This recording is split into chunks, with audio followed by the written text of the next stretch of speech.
శ్రీ మహాగణాధిపతియే నమః. శ్రీ గురుభ్యో నమః. ధ్వజస్తంభం దేవుని గుడి యందు ముందు ఎందుకుంటుంది అనేది వివరణ ఇప్పుడు చెప్పుకుందాం. పూర్వకాలంలో మణిపురంలో మయూరధ్వజుడు అనేటువంటి ఒక రాజు ఉండేవాడు. ఆ రాజు గొప్ప దాత. అయితే ఆ మయూరధ్వజుడికి తామ్రధ్వజుడు అనే కుమారుడు ఉన్నాడు. అతడు పాండవుల యాగాశ్వాన్ని బంధించి తనతో యుద్ధం చేసిన నకుల సహదేవ భీమార్జునుల్ని ఓడిస్తాడు.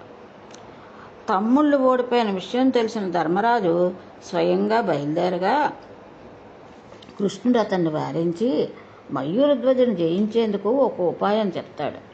దాని మేరకు శ్రీకృష్ణుడు, ధర్మరాజు ఇద్దరూ కలిపి ఒక వృద్ధ బ్రాహ్మణ రూపంలో మణిపురం చేరారు.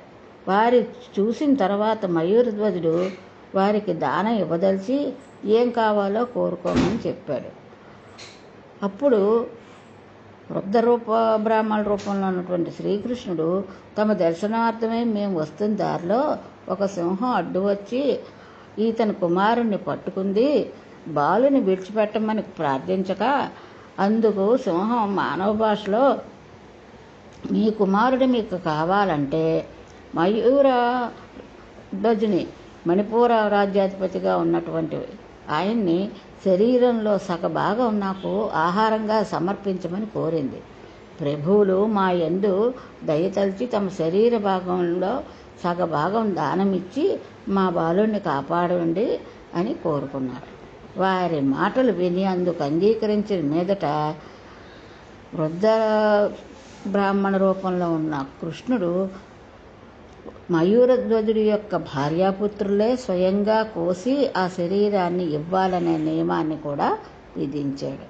అందుకు తగిన ఏర్పాట్లు చేయించి మయూరధ్వజుడు భార్యాసుతులు అతని శరీరాన్ని సగం కోయటం చూసిన ధర్మరాజు అతని గుణానికి నివ్వపోయాడు. అతని దానగుణం అంత గొప్పదని ఆశ్చర్యపోయాడు. ఇంతలో మయూరధ్వజుని ఎడమ కన్ను నుంచి నీరు రావడం గమనించిన ధర్మరాజు, తమరు కన్నీరు కారుస్తున్నారు, ఇచ్చిన దానం మాకు వద్దు అన్నాడు. అందుకు మహాత్మా, తమరు పొరపాటు పడ్డారు.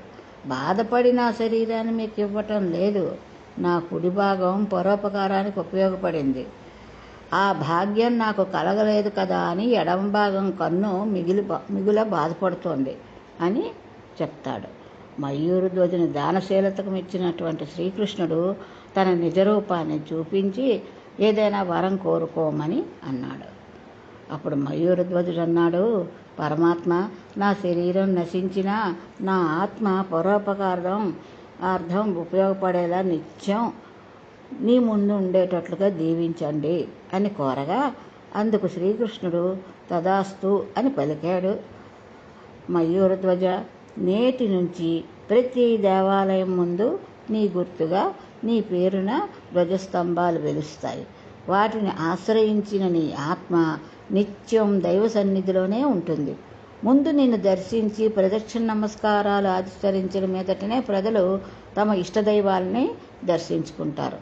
ప్రతి నిత్యము నీ శరీరము మీద ఎవరు దీపం ఉంచుతారో వారి జన్మఫలం అవుతుంది. నీ నెత్తిన ఉంచిన దీపం రాత్రులందు పాఠశాలకు దారి చూపే దీపంగా ఉంటుంది అని శ్రీకృష్ణ పరమాత్మ అనుగ్రహించాడు. ఆనాటి నుంచి ఆలయాల ముందు ధ్వజస్తంభాలు విధిగా ప్రతిష్ఠించడం ఆచారమైంది.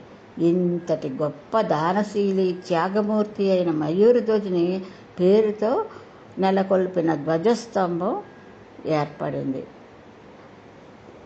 ఇది మయూరధ్వజుడు ధ్వజస్తంభంగా భగవంతుని ముందు నిలవడం అనేది జరిగింది. స్వస్తి.